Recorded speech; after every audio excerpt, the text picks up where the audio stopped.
So apabila saya nampak tu, dia kata mak ayah suruh kahwin sebab masa tu dia sekolah menengah lagi. Dia kata dia ditangkap haluat dengan pasangan dia yang sekolah yang sama. Bagainya ada kes-kes yang macam Ustaz nampak realiti pasangan yang berkahwin hari ni, Ustaz.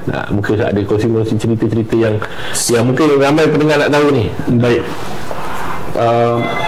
Saya ambil satu contohnya, ada satu peserta khusus kahwin lah kan. Yang saya nampak kan. Kenapa kadang-kadang minta maaf sebut Ustaz kan.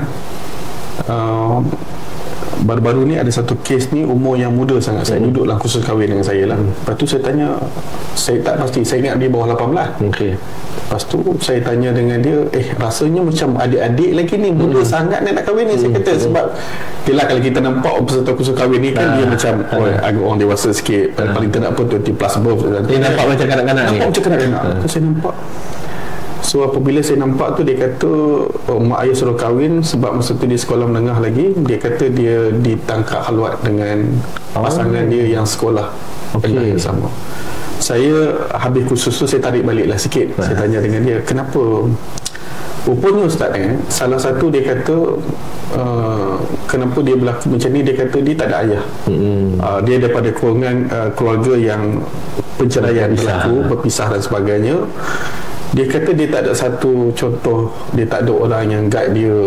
Dia salah satu, ini yang saya kata Ustaz itu peranan daripada keluarga tu dalam pembentukan kita tu sangat penting lah. Banyak-banyak benda lagi dan sebagainya lah yang kita boleh ceritakan. Yang saya nampak tu satu perkara, kalau kita boleh highlight lagi.